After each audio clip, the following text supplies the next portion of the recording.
gloire, gloire, gloire à l'agneau. Chantons gloire, gloire, chantons gloire, gloire, gloire à l'agneau, oh, oh, car il est glorieux et digne de régner. L'agneau est souverain, à nous élevons nos voix pour l'adorer. L'agneau est souverain. Chantons gloire, gloire, chantons gloire, gloire, gloire à l'agneau. Gloire, gloire,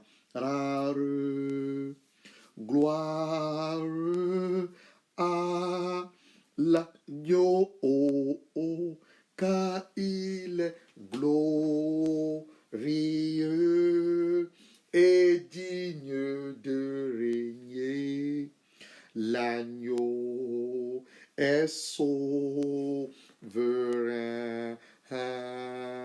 nous élevons nos mains pour l'adorer. L'agneau est souverain, car il est glorieux et digne de régner. L'agneau est souverain, nous élevons nos mains pour l'adorer. L'agneau est souverain. De gloire en gloire, de gloire en gloire, tu m'amènes dans les profondeurs de ta sainteté. Tu m'amènes de gloire en gloire, de gloire en gloire, de gloire en gloire. Tu m'amènes dans les profondeurs de ta sainteté. Tu m'amènes de gloire en gloire, de gloire en gloire, de gloire en gloire. Tu m'amènes dans les profondeurs de ta sainteté. Tu m'amènes plus de toi, Seigneur, plus de toi, Seigneur, plus de toi, plus de ta ressemblance, plus de toi, plus de ton discernement, de ta voix, de ta volonté, Seigneur, plus de toi, Seigneur, plus de toi, plus de ta ressemblance, plus de toi, plus de ton discernement, de ta voix, de ta volonté, Seigneur, plus de toi, Seigneur, plus de toi.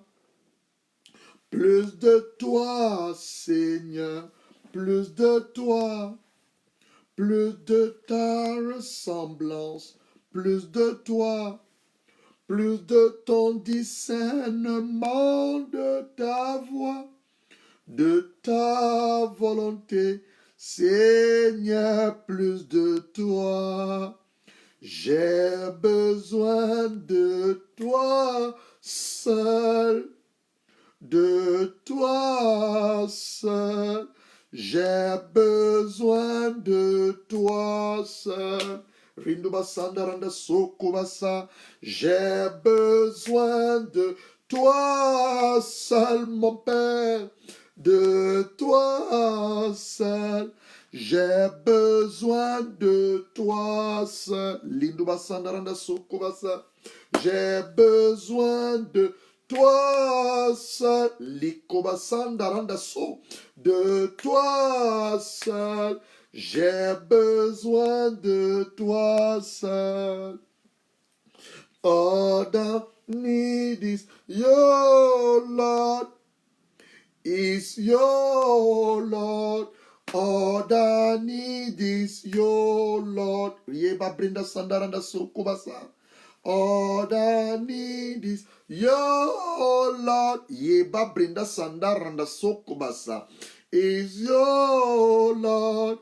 All I need is your Lord. Yeba brinda sandaranda sukubasa. All I need is your Lord. Yeba breka sandaranda sukubasa. All I need is your. J'ai besoin de toi seul, papa, de toi seul. J'ai besoin de toi seul. Bien-aimé, adore avec moi. J'ai besoin de toi seul, de toi seul. J'ai besoin de toi seul. Viens au Saint-Esprit. Viens au Saint-Esprit. Nous avons besoin de toi, Esprit de Dieu. Viens au Saint-Esprit. Au Saint-Esprit. Viens au Saint-Esprit. Nous avons besoin de toi. Viens au Saint-Esprit. Viens au Saint-Esprit. Viens au Saint-Esprit. Nous avons besoin de toi. Oh oh. Viens au Saint-Esprit. Viens au Saint-Esprit. Nous avons besoin de toi. Nathaël Odine, bienvenue. Tu peux partager la vidéo, partage la vidéo. Prends ta Bible, nous allons commencer. Nous avons commencé depuis hier. C'est un mini-séminaire par rapport à la Pâque 2020. Dimanche, plusieurs personnes vont célébrer la Pâque. Mais est-ce que tu connais d'où vient la Pâque? Est-ce que tu connais son origine? Est-ce que tu connais sa signification et son contexte historique et le contexte actuel dans lequel nous sommes? Quelle est la signification de la Pâque pour toi de nos jours? Quelle est cette signification? Donc c'est ça que nous voulons nous entretenir cet après-midi. Donc sans ne plus tarder, prends rapidement ta Bible, prends un cahier, c'est un enseignement. Nous allons enseigner à la lumière de la parole de Dieu et nous allons croire le Saint-Esprit. Donc je voudrais déjà te souhaiter la bienvenue, toi qui nous rejoins maintenant, toi qui nous prends maintenant, peu importe l'endroit où tu nous suis en ce moment, c'est une très bonne journée et nous voulons, à la lumière de la parole de Dieu, nous exhorter les uns les autres. Comme je disais tantôt, nous avons commencé ce mini-séminaire depuis hier avec la confession de nos péchés. Aujourd'hui, nous voulons parler du mystère de la Pâque. Je l'ai dit, quand tu vois le mot mystère, n'aie pas peur. Le mystère veut simplement dire une révélation, une vérité cachée. En fait, quelque chose pour les initiés. C'est pour les enfants. En fait, quand on dit le mystère de la Pâque, tu dois savoir c'est une vérité cachée. Qu'est-ce qui se cache derrière la Pâque. C'est de ça qu'on est en train de dire. C'est pour ça qu'on parle le mystère. Bienvenue le frère Yacine Kwame, que Dieu te bénisse. Si nous pouvons partager la vidéo pendant que nous nous connectons pour que Dieu puisse bénir un maximum de personnes par cet enseignement. Beaucoup de personnes célèbrent la Pâque, commémorent la Pâque sans comprendre l'origine de la Pâque, sans avoir la compréhension exacte de la Pâque. Bienvenue la sœur Daniel Mundi, soit la bienvenue. Et comme je disais tantôt aux autres qui se connectent, quand vous connectez, si vous pouvez partager la vidéo pour qu'un maximum de personnes puissent être bénies par cet enseignement. Alors que Dieu vous bénisse. Sans plus tarder, prenons nos Bibles, nous allons lire et nous allons nous exhorter à la lumière de la parole de Dieu dans les prochaines 45 minutes qui suivent. Et nous allons voir comment le Saint-Esprit va nous conduire. Alors, sans plus tarder, prends ta Bible et nous allons commencer. Ce que tu dois savoir, dimanche, plusieurs personnes vont célébrer la Pâque. Les gens sont en train de préparer la Pâque. Mais d'où vient la Pâque? Quelle est son origine? Comment la célèbre-t-on? Et son contexte actuel. Qu'est-ce que ça représente dans ta vie? Je vais lire la parole de Dieu dans la Genèse, le premier livre de la Bible, Genèse chapitre 15, le verset 13 à 16. Dieu parle à Abraham, notre père, Abraham, il n'était pas encore Abraham, notre père dans la foi. Il lui dit ceci, Genèse chapitre 15, le verset 13. L'Éternel dit à Abraham, sache que tes descendants seront étrangers dans un pays qui ne sera pas à eux. Et ce pays, c'est l'Égypte. On les réduira en esclavage. On les opprimera pendant 400 ans. Voilà, Dieu a parlé à Abraham. Thérèse, Terry Mouzoula, bienvenue aussi. Dieu a parlé à Abraham. C'est comme une prophétie. Il a annoncé des choses à Abraham qui devaient arriver à ses descendants. 400 ans. Le verset 14. Cependant, la nation dont ils seront esclaves, c'est moi qui la jugerai, cette nation, et ils sortiront ensuite avec de grandes richesses. Verset 15. Quant à toi, tu auras la paix, rejoins tes ancêtres, tu seras enterré après une heureuse vieillesse. Le verset 16. Ce n'est qu'à la 4e génération qui revenons ici, car la faute des Amoréens n'est pas encore à son comble. Baisse la tête où tu me suis et prends l'Éternel. Notre Père dans les cieux, Papa, nous tenons dans la présence cet après-midi, au moins du sang de ton Fils Jésus-Christ, et dans le nom de ton Fils Jésus-Christ, afin que tu nous révèles par ton esprit le mystère qui se cache derrière la Pâque. Tu nous communiques ta grâce et tu nous accordes surtout la révélation. Esprit de Dieu, je disparais afin que toi tu apparaisses. Accorde à tous ceux-là qui suivent cette vidéo, qui vont la suivre, mon Dieu et mon roi, un esprit de sagesse et de révélation dans ta connaissance. Illumine les yeux de leur cœur, afin qu'ils sachent quel est le mystère qui se cache derrière la Pâque et comment nous devons la célébrer dans le contexte actuel dans lequel nous vivons, et que la louange et la gloire te reviennent à toi qui vis à jamais. Tout ça, le nom de ton Fils Jésus-Christ, nous t'avons ainsi prié avec action de grâce. Amen. Tu dois savoir, ton type d'information, il y a 2 Pâques. Il y a la Pâque juive et la Pâque chrétienne. Donc, on m'apprête à te partager par rapport à la Pâque juive. Alors, pour illustrer nos propos, on va ouvrir nos Bibles dans Exode chapitre 12. Exode chapitre 12, l'institution de la Pâque juive. Exode chapitre 12. L'Éternel dit à Moïse, la personne à laquelle il s'était révélé et qu'il avait demandé d'aller sortir ce peuple, comme on vient de le lire dans Genèse chapitre 15, Dieu a parlé à Abraham. Donc Dieu s'est choisi un homme du nom de Moïse qu'il va envoyer en Égypte pour aller délivrer son peuple qui était retenu en captivité pendant, il avait parlé de 400 ans, mais ils vont rester pendant 430 ans. Alors, l'Éternel dit à Moïse, Aaron c'est le frère à Moïse, Aaron en Égypte, ce mois-ci, dans le mois d'avril, sera pour vous le premier de mois. Mais quand on se réfère au calendrier gréco-romain que nous utilisons, on voit que le mois d'avril c'est le 4e mois. Mais selon le calendrier juif, c'est le premier des mois. Sera pour vous le premier de mois. Vous le considérez comme le premier de mois de l'année. Transmettez ces instructions à toute l'assemblée en Israël. Le 10e jour de ce mois, on prendra un agneau. Donc Dieu donne des prescriptions, des instructions par rapport à la célébration de la Pâque. Première chose où il faut avoir un agneau pour chaque famille. un agneau pour chaque maison. Si la maison est très peu nombreuse, pour un agneau, on le partagera avec le plus prochain voisin en fonction du nombre de personnes. Vous estimez le nombre de personnes pour l'agneau d'après la part que chacun peut manger. Verset 5. Ce sera un agneau sans défaut, un mâle, âgé de 1 an. Vous pourrez prendre un agneau ou un chevreau. Verset 6. Vous le gardez jusqu'au 14e, vous voyez. Donc c'est le 14e jour du mois, du 14e jour de ce mois, où toute l'assemblée d'Israël sacrifiera au coucher du soleil. Le verset 7. On prendra de son sang et on le mettra sur les 2 poteaux et sur le linteau de la porte de la maison où on le mangera. Donc voilà les instructions que je donne.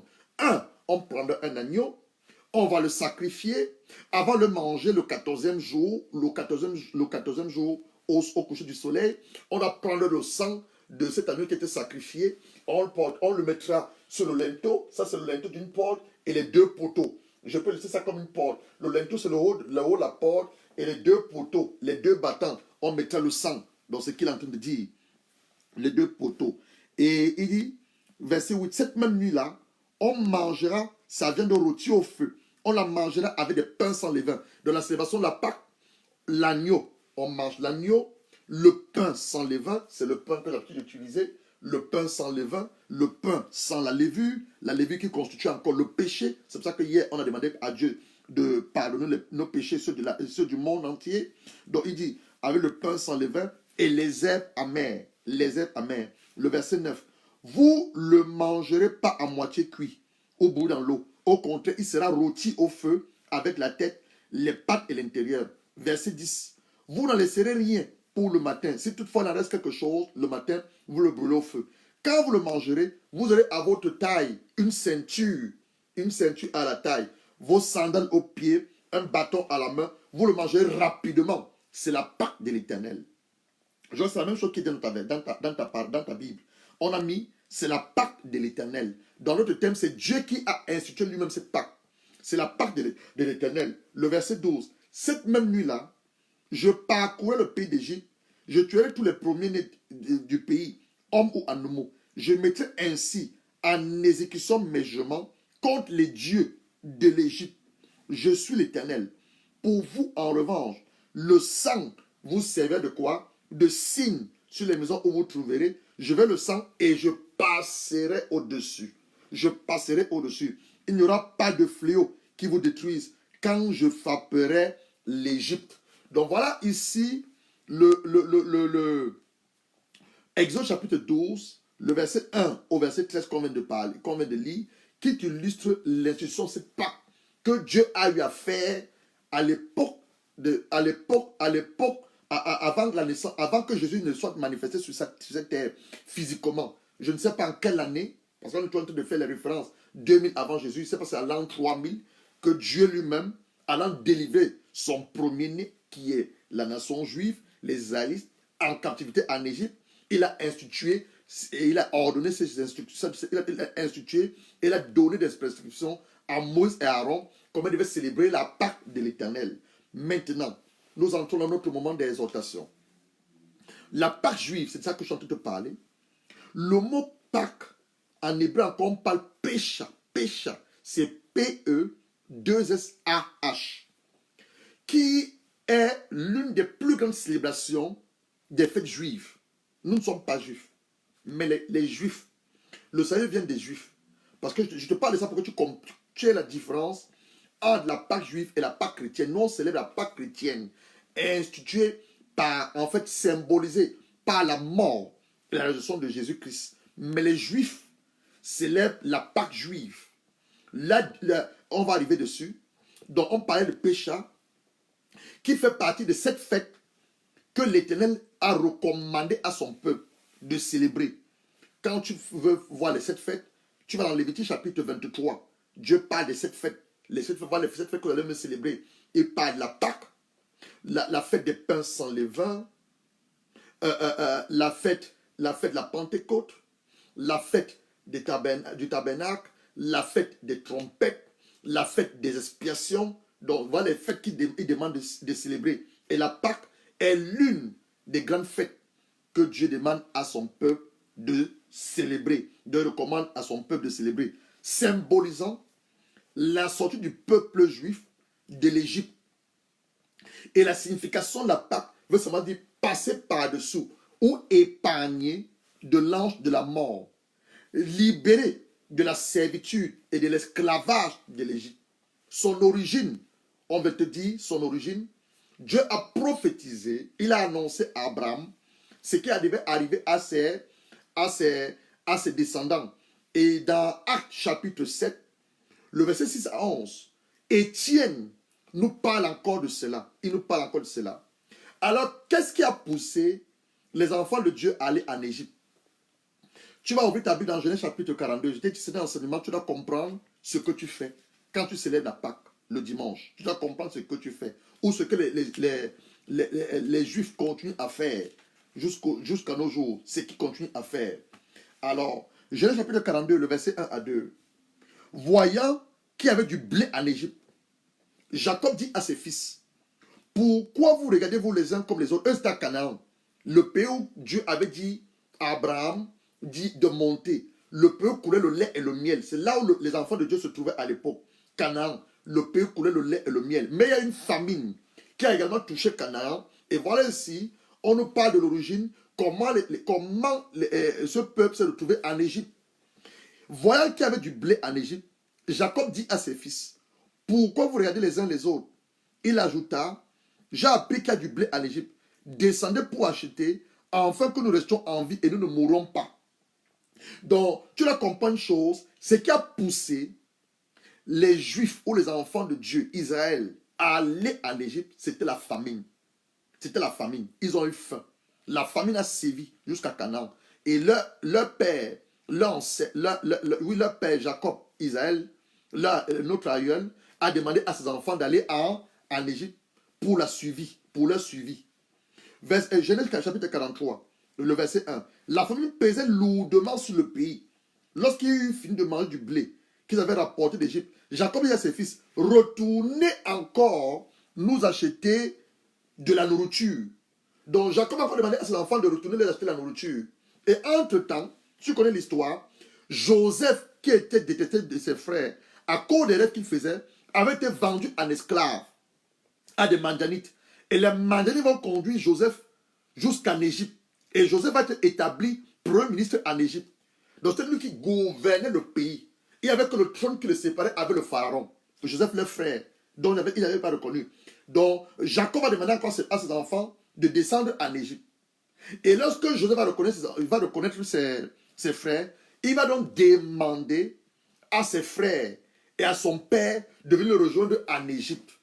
Donc, la famille va les conduire en Égypte. Deuxièmement, Joseph lui-même, en tant que gouverneur de l'Égypte, et premier ministre, il va demander à sa famille de venir en Égypte. Et lorsqu'ils vont aller en Égypte, Dieu va se révéler à Jacob. Il va dire à Jacob, n'aie pas peur de descendre en Égypte. Va en Égypte. Donc Dieu même aussi, il a envoyé ce peuple en Égypte. N'aie pas peur d'aller en Égypte. Va en Égypte. Mais, la bonne nouvelle, quand ils vont arriver en Égypte, Dieu va les mettre dans un coin qu'on appelle Goshen. Donc ils vont être en Égypte, mais dans un endroit séparé avec les Égyptiens. Goshen. Parce qu'ils étaient des bergers. Alors, qu'est-ce qui va se passer ensuite? Joseph, dans Genèse chapitre 50, Joseph va mourir. Mais avant de mourir, il va dire ceci. Il faut que tu comprennes le mystère qu'il y a derrière la Pâque. Ce n'est pas seulement la délivrance, l'esclavage ou la servitude, mais il y a autre chose derrière. Il faudrait que tu comprennes cela. Et qu'est-ce que représente l'Égypte de nos jours? Alors, dans Genèse chapitre 50, le verset 22 à 25, on parle de la mort de Joseph. Joseph habitait en Égypte, ainsi que la famille de son père. Il vécut 110 ans. Joseph vit les fils d'Éphraïm et ses enfants, jusqu'à la 3e génération. Il tint même les fils de Maki, les fils de Manassé sur ses genoux à leur naissance. Joseph dit à ses frères, je vais mourir, mais Dieu interviendra. Donc il rappelle la promesse que Dieu a faite à Abraham, que moi je jugerai cette nation. Dieu a dit à Abraham, je vais juger la nation à laquelle mon peuple sera asservi. à la nation qui va rendre mon peuple esclave. Donc, il faut que tu comprennes ces choses. Dieu lui-même, qui a permis que ses enfants aillent en Égypte, Dieu dit, il va juger cette nation. Et ils ne sortiront pas les mains vides, mais sortiront avec de grandes richesses. Donc Joseph, ici, rappelle cela. Il dit, je vais mourir, mais Dieu interviendra pour vous. Et vous fera remonter ce pays, puisque il vous fera remonter de ce pays-ci, jusqu'à le pays qu'il a juré donner à Abraham, Isaac et à Jacob. Joseph fit jurer les fils d'Israël en disant, quand Dieu interviendra pour vous, vous remontez mes ossements loin d'ici. Ça, c'est un peu la culture que les gens au Cameroun à l'ouest font en se référant, parce que Joseph avait demandé qu'on prenne les ossements de son corps, et ses ossements, et qu'on ramène, on ramène à Canaan. Donc, à l'ouest du Cameroun, qu'est-ce qu'ils font? Quand quelqu'un meurt, ils prennent le crâne, ils mettent dans une chambre, sans qu'on ait la signification. On n'adore pas les morts. Mais Joseph a demandé, Joseph a dit cela parce qu'il avait conscience de son identité. Il savait qu'en tant qu'Hébreu, il était étranger en Égypte. Il était étranger en Égypte. Et que son corps devait repartir à Canaan, là où on devait l'enterrer. Beaucoup d'enfants de Dieu n'ont pas conscience de leur identité. Ils ne connaissent même pas leur origine. Mais Joseph connaissait son origine. Est-ce que tu connais d'où tu viens? On t'appelle par le nom de ton père. On t'a donné un certain nom. Ce nom-là maintenant te personnalise. Il te caractérise. Mais est-ce que c'est ça ta vraie origine? Donc Joseph connaissait son origine. C'est une parenthèse. Je parle à quelqu'un. Donc après la mort de Joseph, le peuple va commencer à pousser des cris à Dieu. Des cris de délivrance. Des cris d'angoisse. Parce qu'un nouveau pharaon va être établi en Égypte. Il n'a pas connu Joseph. Donc, il ne fait pas de faveur au peuple de Dieu. Par contre, il va ajouter la corvée aux enfants de Dieu. Il va commencer à les asservir. Il va commencer à les oppresser. Il va commencer à crier à Dieu. Crier à Dieu. Ça va prendre 430 ans, de 400 ans. Et Dieu maintenant va se révéler à un homme du nom de Moïse. Et il va envoyer Moïse d'aller délivrer son peuple. On est dans Exode chapitre 3. Exode chapitre 3, d'aller délivrer son peuple en Égypte. Mais regarde, alors je vais attirer ton attention sur quelque chose. Regarde Exode chapitre 3. Ouvre ta Bible dans Exode chapitre 3. Exode chapitre 3, le verset 9. La parole de Dieu te révèle ceci. Maintenant, commençons au verset 7. L'Éternel dit à Moïse, j'ai vu la souffrance dans la situation que tu traverses. Dieu dit, il a vu cette souffrance. Je ne sais pas à qui je m'adresse. Il dit, j'ai vu cette souffrance. Que mon peuple qui est en Égypte, l'Égypte représente quoi? Le monde. L'Égypte représente le monde. L'Égypte, à l'époque, était la première puissance de la terre. L'écriture qu'on se sert aujourd'hui, les hiéroglyphes, ça vient de l'Égypte. En Égypte, tu trouvais la médecine, la technologie, la philosophie, la science. Tous les grands philosophes sont partis étudier en Égypte. L'Égypte était la première puissance. La première puissance. Comme aujourd'hui, les États-Unis sont la première puissance mondiale. À l'époque, l'Égypte était cette première puissance. Puissance en mathématiques, puissance en technologie, puissance en médecine, puissance. Et tu peux représenter l'Égypte de l'époque aux États-Unis actuels. Mais dans le même Égypte, qui était la première puissance, il y avait 10 dieux que les Égyptiens adoraient. Donc, ils étaient forts en connaissance, une connaissance humaine, pas divine, et également forts dans la magie. Forts dans la magie. Donc l'Égypte, là, c'est le monde. L'Égypte, si tu te le représenter aujourd'hui, c'est un peu comme les États-Unis. Aux États-Unis, il y a plein de prédicateurs, plein d'hommes de Dieu. Et également dans le même États-Unis, il y a les églises de Satan. Les églises sataniques. L'adoration du diable, l'impudicité, l'immoralité. Ça a atteint son paroxysme aux États-Unis. Tu vas un peu comparer l'Égypte de l'époque à notre continent actuel. C'est un peu comme les États-Unis. C'est un peu comme les États-Unis. Mais je suis en train de vouloir attirer ton attention sur quelque chose. L'Éternel va dire à Moïse, j'ai vu la souffrance de mon peuple qui est en Égypte. Et j'ai entendu ses cris. Donc lorsque tu cries à Dieu, ne pense pas que tu ne t'entends pas. Dieu t'entend. Il a entendu tes cris. Qu'il le pousse devant ses oppresseurs. Oui, je connais ces douleurs. Donc il connaît les douleurs. Il connaît les douleurs de ta maladie. Il connaît les douleurs de ton foyer. Il connaît les douleurs de ton problème. Quel que soit le problème, Dieu dit qu'il connaît tes douleurs. Et je suis descendu pour le délivrer. La délivrance, c'est encore le symbole du salut. Pour le délivrer de la domination des Égyptiens. Pour le faire monter de ce pays jusqu'à dans un bon pays et vaste. Un pays où coule le lait et le miel. Donc il parle un peu de l'abondance. Il parle du repos. Il parle de la délivrance. Le lait et le miel. C'est l'endroit où habitent les Cananéens.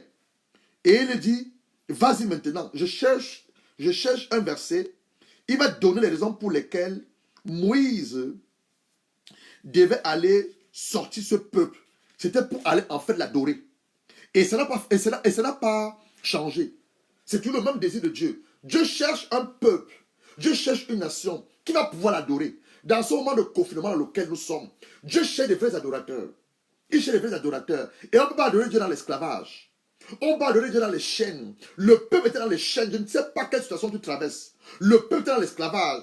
Pour adorer Dieu, tu dois être libre. Et tu dois même être son enfant. Tu dois être son enfant. Donc il dit, Moïse, va me faire sortir mon peuple. Et je n'ai pas de 10 dieux que les Égyptiens adoraient. Donc Dieu va frapper l'Égypte avec 10 plaies. La première plaie, Dieu va changer l'eau en sang. Première plaie, il va changer l'eau en sang. Et tu dois savoir une chose. Le pharaon et sa fille adoraient les esprits des eaux. Il y a un serpent dans le Nil, le Léviathan, un serpent marin, qui allait chaque matin adorer. On n'a pas le temps de tout lire la Bible. L'Égypte également représente la famille dans laquelle tu es. Qu'est-ce que ton père ou ta mère adore?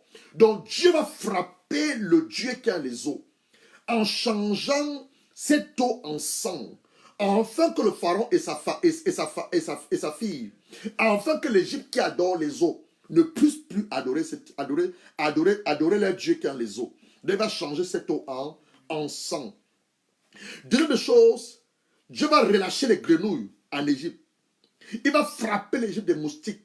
Il va frapper l'Égypte des mouches venimeuses. La mort du bétail. Il va les envoyer les ulcères ou encore la peste. La grêle ou la foudre. Les sauterelles, les ténèbres. Et la 10e plaie, il va tuer les premiers-nés. C'est pour laquelle quand je parle du mystère de la Pâque, je fais aussi allusion à la consécration des premiers-nés. Tu peux le premier de ta famille, de ton père et de ta mère. Est-ce que tu t'es consacré à Dieu? Tu peux le premier-né, celui qui est sorti du ventre de ta mère. Tu es même jumeau ou jumelle. Tu es la première personne qui est sortie du ventre de ta mère. Est-ce qu'on t'a consacré à Dieu? Parce que Dieu va détruire les premiers-nés en Égypte. Hommes comme animaux. Est-ce que tu étais consacré à Dieu? C'est vraiment le bon moment où tu dis, c'est vraiment le bon moment où tu dis, Seigneur, je voudrais mettre ma vie à part. La consécration, c'est une mise à part pour le service de Dieu. Est-ce que tu étais consacré à Dieu? Donc Dieu lui-même institue cette fête pour délivrer son peuple de la servitude, pour délivrer son peuple de la captivité, pour délivrer son peuple de l'oppression, pour délivrer son peuple de la souffrance et des douleurs que lui font pousser les Égyptiens. Mais le but de cette délivrance, c'est pour qu'ils aillent l'adorer et qu'ils aient le repos de Dieu. En ce moment, je te parle.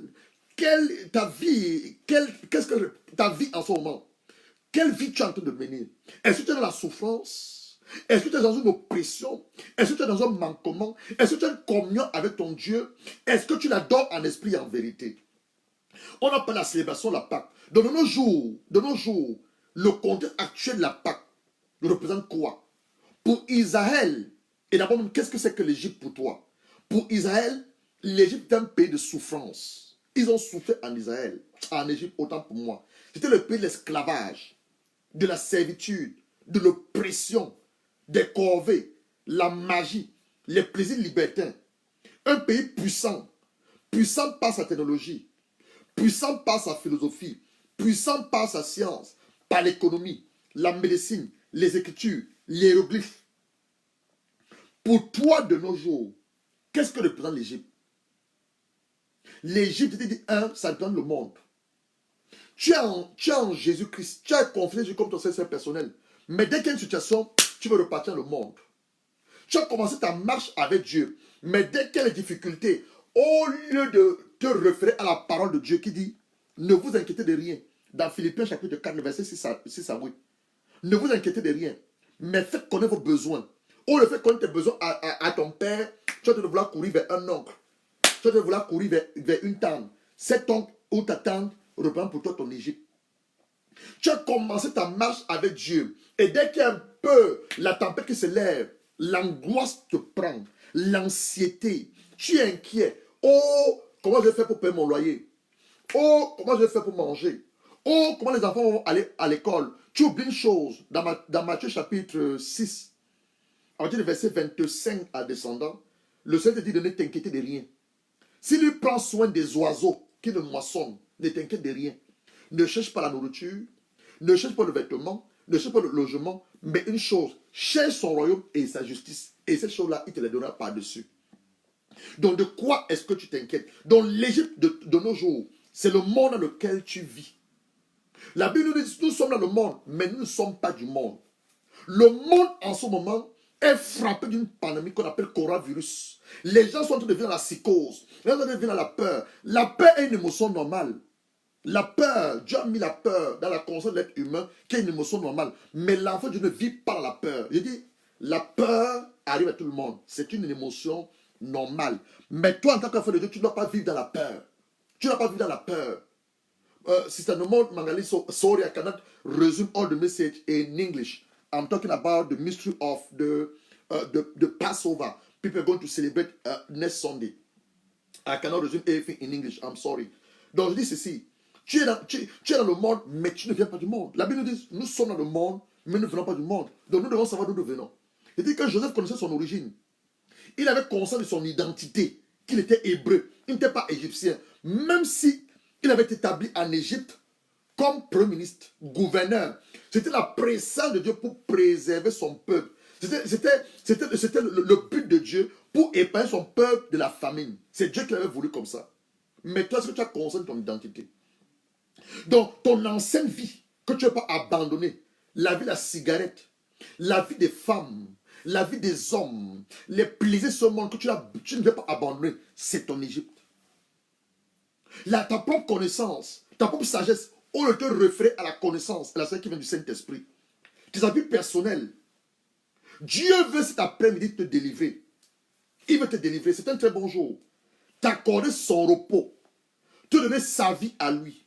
Que tu reviennes dans sa présence. Car dans la présence de Dieu, il n'y a pas de vie. On a vu ça l'autre jour. Lorsque Adam a péché, il était chassé du jardin d'Éden. Le jardin d'Éden symbolisait la présence de Dieu. La gloire de Dieu dans laquelle nous ne manquons de rien. Lorsque la présence de Dieu est en toi, tu n'as pas peur, tu n'as pas peur de l'échec. L'échec, tu ne le connais même pas. La souffrance, tu ne connais pas. La douleur, parce que la présence de Dieu qui est sa gloire, est en toi. Et sa puissance est manifestée également au travers de ta vie. Donc tu as appris ce genre de choses. Donc Dieu, cet après-midi, par mon canal, voudrait que tu reviennes dans sa présence. Voudrait que tu acceptes cette vie divine que lui t'accorde.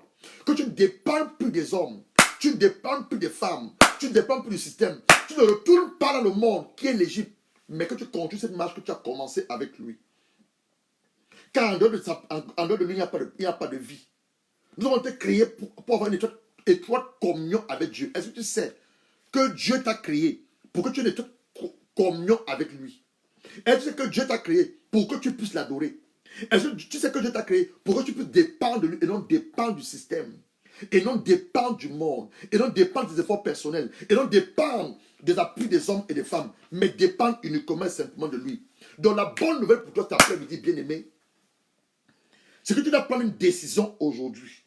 Tu dois prendre une décision, indépendamment de tout ce qui se passe derrière la terre, indépendamment de tout ce qui se passe dans le monde. Tu n'es pas le monde. Tu es dans le monde, mais tu n'es pas du monde. Indépendamment de tout ce qui se passe dans le monde, coronavirus, Covid, la peur, la psychose, non. Tu es dans le monde, mais tu n'es pas du monde. Tu viens du royaume des cieux. C'est seulement si tu as accepté Jésus-Christ comme ton Seigneur personnel. Donc la bonne nouvelle pour toi cet après-midi, tu dois prendre une décision. Et l'autre bonne nouvelle, Dieu lui-même a décidé en ce jour que le temps de ton esclavage, un esclave c'est quelqu'un qui n'a pas de droit. Un esclave c'est quelqu'un qui n'est pas libre. Je ne sais pas de quoi tu es esclave. Tu peux être esclave de la cigarette, esclave de la drogue, esclave du sexe, esclave de la musique, esclave de t'habiller, esclave de l'argent. Ces choses sont passagères. Mais la parole de Dieu te dit une chose. Le royaume des cieux, de nos jours, c'est les violents qui y entrent. Donc le tout n'est pas seulement d'écouter la bonne nouvelle, mais c'est de prendre une décision dans ton cœur. Père, je suis esclave de la cigarette. Je dois abandonner cette cigarette. Je ne sais pas quoi faire. Reçois Jésus-Christ, mon frère. Je suis esclave de la drogue. Je ne sais pas quoi faire. Reçois Jésus-Christ, mon frère. Je suis esclave des plaisirs de la chair. Je ne sais pas comment m'en délivrer. Reçois Jésus-Christ, mon frère. Il te délivrera. Donc il a décidé en ce jour que ton temps d'esclavage doit s'arrêter. C'est seulement si tu prends la décision. Ton temps de servitude doit s'arrêter. Je ne sais pas de quoi tu as servi. Ton temps d'oppression, qu'est-ce qui t'oppresse? Est-ce les démons dans tes rêves? Reçois Jésus-Christ. Ton temps d'affliction, tu es affligé par quoi? Qu'est-ce qui t'afflige? Ton temps d'angoisse, ton temps de souffrance, la maladie, reçois Jésus-Christ et tu seras totalement guéri. Il dit, par ces meurtrissures, nous sommes guéris, sont terminés. Si et seulement si tu décides de croire en lui. Je te parle maintenant de la foi. Tu décides de croire en lui. Lui faire totalement confiance. Lui donner entièrement ta vie, toute ta vie, pas une partie de ta vie.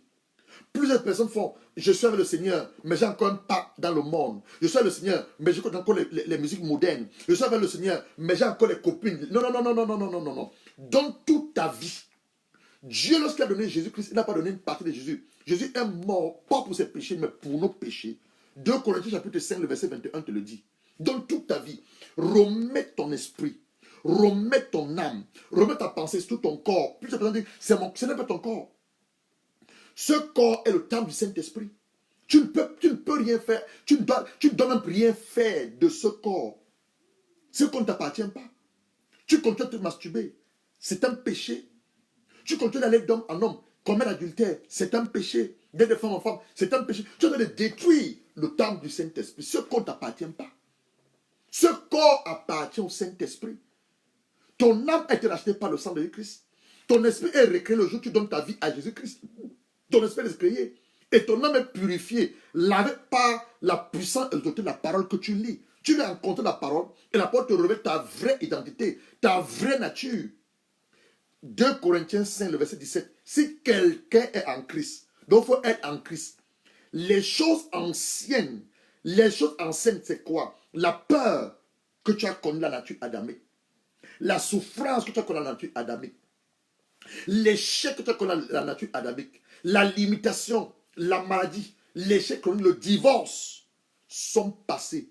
Toutes choses sont devenues nouvelles. Est-ce que tu crois à ça? Est-ce ta conscience l'accepte ou faut l'accepter par la foi?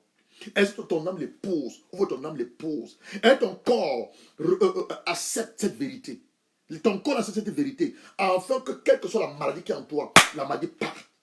Tout est par la foi. C'est un mystère. C'est pas la foi. Je dis que si tu donnes ta vie, si tu lui donnes ta vie, tu donnes ta vie. Il n'est pas seulement mort pour tes péchés, mais il est mort pour que tu aies la vie. Et pas n'importe quelle vie. La vie en abondance. Tu donnes ta vie, il change ta vie. Il te donne une nouvelle identité. C'est une bonne nouvelle. C'est une bonne nouvelle. Il réécrit ton histoire. Tu es reconnecté à lui, la source de la vraie vie.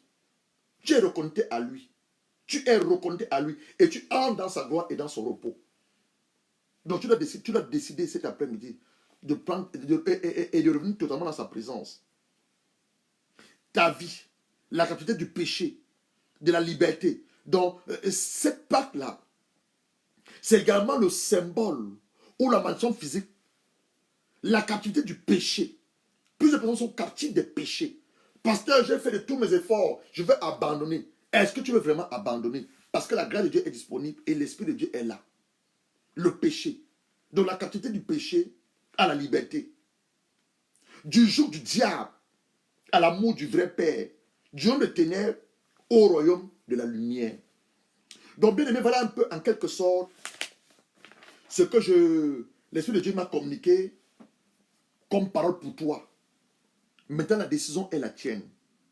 Mais avant que tu ne prennes cette décision, je vais te lire quelque chose qui est une très bonne nouvelle pour toi. Qui est une très bonne nouvelle pour toi. Nous sommes dans l'ancienne alliance. On était dans l'ancienne alliance. On était dans l'ancienne alliance. L'ancienne alliance, c'est l'Ancien Testament. Alors, regarde ce que la Bible dit. Hébreux chapitre 10. Hébreux chapitre 10, verset 1. Que toutes ces choses étaient l'ombre des choses à venir. Donc, quand ils ont tué l'agneau, En fait, cet agneau est l'image. C'est une préfiguration de Jésus qui veut donner sa vie pour l'humanité. Quand ils ont mangé le pain sans levain, c'était en fait la chair de Jésus. Que, souvenez-vous, lorsqu'il a institué la Pâque chrétienne, il a dit, je donne mon corps, personne n'a le droit de me le prendre. Il donne sa vie en fait. Mangez de ma chair et buvez de mon sang. Donc tu dois comprendre cela par la foi. Hébreux 10, le verset 11. La loi, en effet, possède des ombres de bien à venir, non l'exacte représentation de la réalité. Elle ne peut jamais, par l'offrande annuelle et pour toujours répéter les mêmes sacrifices, conduire à la perfection ceux qui y participent. Donc, Dieu nous montrait ce qu'il allait faire plus tard par son Fils Jésus-Christ à la croix et sa résurrection, dont la Pâque juive était un symbole, une représentation de ce que Jésus lui-même, en venant sur la terre, allait accomplir comme mission. Il faut que tu comprennes ça. La Pâque juive, la délivrance du peuple juif de la captivité, la servitude, l'oppression, la domination des Égyptiens, c'était un symbole pour représenter ou préconiser ce que Jésus allait faire de sa venue sur la terre. La Bible nous a révélé l'autre jour dans 1 Jean chapitre 5 verset 19, le monde entier est sous la puissance du diable. Le diable a corrompu ce monde. Le diable amène des hommes et des femmes à pécher. Le diable retient des hommes en captivité. Le diable retient des hommes sous la servitude. Donc Dieu, en délivrant son peuple, est en train de nous montrer ce que son Fils Jésus-Christ allait faire plus tard pour ceux et celles-là qui acceptent son appel et qui se reconnaissent comme ses enfants. C'est un peu ça ce qui se cache derrière la Pâque juive. Et comme maintenant Jésus est venu donner tout son sens à la Pâque chrétienne. Donc lorsque tu vas célébrer dimanche de Pâques, célèbre avec la révélation et la conscience que je ne suis plus en Égypte. Jésus m'a sorti de l'Égypte. On a dit l'Égypte représente le monde. L'Égypte peut représenter la maison de ton père. Si ton père n'a pas cru en Dieu, j'ai pris quelques autres ici. Ton père n'a pas cru en Dieu. L'Égypte peut représenter ton manque de communion. Parce que Adam était séparé de Dieu. Les enfants de Dieu étaient également séparés de lui. Ils ne pouvaient pas communier avec Dieu. Ils ne pouvaient pas l'adorer. En Égypte, ils ne pouvaient pas. Ils étaient séparés. Ils étaient séparés de leur père. Il n'y a pas la communion avec leur père. Dieu ne peut pas adorer. Dieu ne peut pas permettre qu'en tant qu'esclave, dans les conditions d'esclavage, ils puissent l'adorer. Ils puissent le célébrer. Donc il fallait qu'ils sortent de l'Égypte pour aller à la montagne 3 jours. Et ça ne te dit pas quelque chose? 3 jours. Jésus va nous dire que quoi? Détruire ce temple qui était bâti plus de 400 années. Et en 3 jours, je vais le reconstruire. Le temple, c'était son corps. C'était sa vie. Donc ils vont faire 3 jours pour aller à adorer. Ça veut dire quelque chose. Le corps de Jésus a mis combien de jours dans le tombeau? 3 jours. Donc c'est une préfiguration de ce que Jésus allait venir faire. C'est pour ça qu'on dit que l'Ancien Testament, c'est l'ombre. Ce n'est pas la vraie. C'est-à-dire l'ombre. Quand on dit on a vu ton ombre, ce n'est pas ta vraie personne. Ton ombre te représente, mais ce n'est pas encore totalement ça. Totalement ça. Donc maintenant, lorsque Jésus vient, il vient donc accomplir ce que son Père a eu à faire il y a plus de 3000, 4000, 5000 années.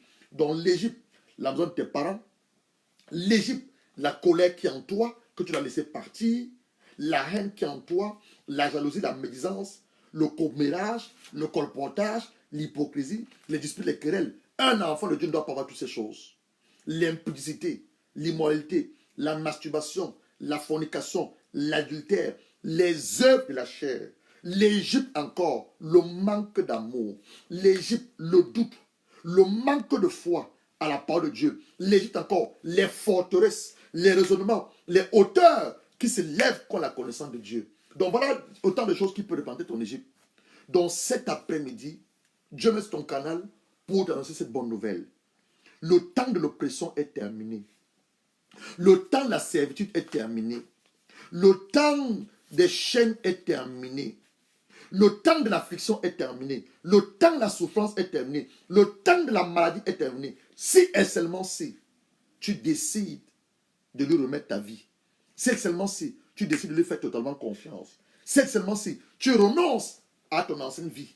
Tu décides de partir du monde. Tu décides de sortir de l'Égypte pour venir dans sa présence et pour venir dans son règne. Donc la question est posée et Dieu s'attend à ta réponse. Donc voilà un peu le mystère qui s'est caché derrière la Pâque. Dieu voulait faire entrer son peuple dans son repos. Dieu voulait sortir ses enfants de l'esclavage, de l'oppression, le compter de nos jours. De nos jours, Dieu également a besoin de ta vie. Il veut te délivrer de toutes ces choses qui te retiennent captif. Il veut te délivrer de cette affliction, de cette angoisse, de cette oppression, de cet esclavage, de la cigarette, les plaisirs du monde, les orgies, les plaisirs de la chair, pour que tu lui appartiennes à lui et à rien qu'à lui seul. Le sang, c'est le signe de la protection, mais le sang également, c'est l'appartenance à la famille de Dieu. Donc, lorsqu'ils ont mis le sang, le sang devait les protéger. 2, leur appartenance à la personne de Jésus ou à l'appartenance à la famille royale. On en parlait un peu de ça en profondeur demain, lorsqu'on va travailler sur la puissance qui réside dans le sang de Jésus-Christ. Donc, bien aimé, voilà en quelques minutes ou en quelques mots, c'est que l'Esprit de Dieu m'a communiqué comme révélation pour que je puisse partager cela avec vous. Je crois que tu as eu des oreilles, tu as écouté ce que l'Esprit de Dieu a voulu te communiquer comme grâce cet après-midi. Maintenant, si tu as pris la décision, après ce que tu as écouté, de dire Seigneur, j'ai entendu le son de ta voix, ton serviteur a parlé, j'ai entendu le son de ta voix, et je tente de vivre sur une oppression satanique et diabolique. Je vais sur un esclavage, une forme d'esclavage. Je vais sous la servitude. Je vais sous l'affliction. J'avais une maladie quelconque, mais cet après-midi, je décide de te faire confiance. Je décide de te remettre totalement ma vie. Et je t'assure, si tu prends cette décision, tu ne regretteras jamais. Et Dieu va t'accorder le miracle de la nouvelle naissance. Le miracle de la nouvelle naissance, c'est que les choses anciennes passent et toutes choses deviennent nouvelles. Donc la maladie cessera, l'affliction va se terminer, l'angoisse, et tu auras totalement la clarté, tu auras totalement la révélation de la personne qui tu es, tu auras la prise de conscience de le fils ou la fille de Dieu que tu vas devenir. Donc la question est la tienne. Mais je crois qu'à cette question, tu as répondu positivement. Et si toi tu es promené, tu as été consacré à Dieu, je vais aussi prier avec toi à la lumière, d'abord de 2 Corinthiens chapitre 5, le verset 17, et de Romains chapitre 10. Regarde ce que la Bible te dit. 2 Corinthiens chapitre 5, le verset 17. Si quelqu'un est en Christ, donc tu as pris la décision de venir en Christ cet après-midi, il est une nouvelle créature. Ta tête ne va pas changer. Tes yeux ne changeront pas. Mais le mystère, c'est quoi? Ton esprit sera recréé. Ton âme, tu dois maintenant lire la parole de Dieu pour que ton âme soit purifiée, afin que la vraie personne que tu es, tu la découvres au travers de la parole de Dieu. Ton corps est lié à la destruction. Une nouvelle créature. Les choses anciennes, tu vas voir, l'addiction que tu as de la cigarette, tu as du mal à boire la cigarette, tu vas voir, même le désir de fumer, tu ne pourras plus fumer. Oui, parce que tu deviens une nouvelle créature. L'addiction que tu as de voir des films pornographiques, tu vas voir, cette addiction va partir. L'addiction que tu es un homme marié, mais tout le temps tu es en train de regarder les voisines, regarder tes voisins, tu as du mal à te débarrasser de l'adultère, tu vas voir, ces choses vont partir. C'est seulement si tu remets ta vie à Jésus-Christ. Toi aussi qui es premier-né et que tu as des combats, c'est difficile. Remets ta vie en Dieu. Consacre ta vie. Les choses anciennes sont passées. Toutes choses sont devenues nouvelles. Donc voilà ce que 2 Corinthiens 5, le verset 17 te dit. Si quelqu'un est en Christ. Maintenant, Romains chapitre 10. Romains chapitre 10. Ce que la Bible te dit. Romains chapitre 10. On va lire à partir du verset 8. Que dit-elle-t-on? La parole est tout près de toi, dans ta bouche et dans ton cœur. Donc cette parole, elle est dans ta bouche, mais surtout dans ton cœur. Parce que c'est l'abondance du cœur que la bouche parle. Il dit ceci. Cette parole est celle de la foi que nous prêchons. Donc je vais t'annoncer un message de la foi. Si tu reconnais publiquement de ta bouche que Jésus est le Seigneur, et tu crois, il faut seulement reconnaître, mais il faut croire, avoir cette confiance, cette assurance que Jésus, il est le Seigneur. Et que Dieu l'a ressuscité le troisième jour, tu seras sauvé. En effet, c'est avec le cœur que l'on croit, parvient à la justice, et c'est avec la bouche que l'on affirme une conviction, et on parvient au salut. Comme dit l'Écriture, celui qui croit ne sera pas couvert de honte. De la honte qui te couvre aujourd'hui. Si tu décides de remettre ta vie à Jésus-Christ, tu ne seras plus couvert de honte. Ils ne sont pas la honte. Mais dans une version, la confusion ne sera plus confus. Aujourd'hui, tu as des pensées, tu es confus dans tes pensées, confus dans ton raisonnement. Si tu crois en Jésus-Christ, tu ne seras plus confus. Tu auras la clarté et tu auras la vérité. Donc, je vais donc prier avec toi à la lumière des deux passages que nous venons de lire. 2 Corinthiens 5, le verset 17. Romains chapitre 10, le verset 8 à 9. À 8 à 10, je vais donc prier avec toi. Tu vas reprendre cette prière de foi avec moi. C'est une prière de foi. Tu vas dire, Seigneur Jésus-Christ, j'ai entendu le son de ta voix. Et je reconnais que j'étais encore en Égypte. Comme le peuple d'Israël qui avait été conduit en Égypte par rapport à la famine. Ils avaient faim. La famine, c'était dans le pays. À la famine. Parce que Joseph les avait demandé de venir en Égypte. Et parce que toi, tu l'avais également permis. Mais je prends la décision, en cette date du 10 avril, de abandonner totalement le monde. Je prends la ferme décision, en cette date du 10 avril, de reconnaître que Jésus est Seigneur. Il est ton Fils unique, que tu envoies depuis le ciel pour la terre. Venez me délivrer de mon Égypte. Venez me délivrer de mon affliction, de ma douleur, de mon esclavage. Me donner sa vie à lui. Père, je reconnais que j'ai péché. Je reconnais que jusqu'à hier, je dépendais encore de l'aide de mon oncle. Je dépendais encore de l'aide de ma tante. Je dépendais encore de ce monde. Je dépendais encore de ce système. J'étais encore esclave de la cigarette. Esclave de la drogue. Esclave des œuvres de la chair. Mais ce soir, je prends la décision. Tu peux citer ton nom. Je te remets totalement ma vie. Ne te souviens plus de mes péchés. Pardonne mes péchés. Lave-moi par le précieux sang de ton Fils Jésus-Christ. Que mon nom soit arraché, ôté du lit de la mort. Et que mon nom soit inscrit dans ton livre de vie. Car à partir de cette date du 10 avril, je sois appelé ton fils et ta fille. Pour la seule gloire de ton Saint-Nom. Bien-aimé, amen. Bien-aimé, tu as fait cette prière. La parole de Dieu déclare qu'à cause de toi, il y a une célébration dans le ciel. À cause de toi, il y a la joie dans le ciel. Je vais maintenant prier. Tu as pris la décision de donner ta vie à Jésus-Christ. Et tu es revenu à Jésus-Christ. Je vais maintenant prier. Allumer sa parole. Il a dit que lui te délivre. S'il te délivre, tu es vraiment libre. Si il y avait une maladie en toi, la maladie maintenant disparaît. La maladie, comment la maladie de s'en aller pour les lieux arides. Quelle que soit l'affliction dans laquelle tu vivais, quelle que soit la dépendance, l'esclavage, la servitude, je brise cela dans le nom de Jésus-Christ et je commande à tout démon de libérer ta vie. Je parle au diable. Satan, écoute le son de ma voix. Cet enfant est l'enfant de Dieu. Il n'a plus d'alliance avec toi. Il n'a plus d'attache avec toi. L'alliance est brisée pour le sang de Christ. Ôte tes mains sales de sa vie et va-t'en pour les lieux alides. Va-t'en pour les lieux alides. Libère son âme. Libère son esprit. Ôte tes mains de sa vie. Père, je prie afin que ta grâce qui a attiré cet homme, cette femme, à ton Fils Jésus-Christ, la garde et que mon Dieu, mon roi, il puisse croire dans la constance de ta parole et que sa vie ne soit plus jamais la même. Tout ceci au nom de ton Fils Jésus-Christ. J'ai ainsi prié. Bien-aimé, je voudrais entendre de toi la bonne nouvelle que je viens t'annoncer. Je voudrais entendre de toi.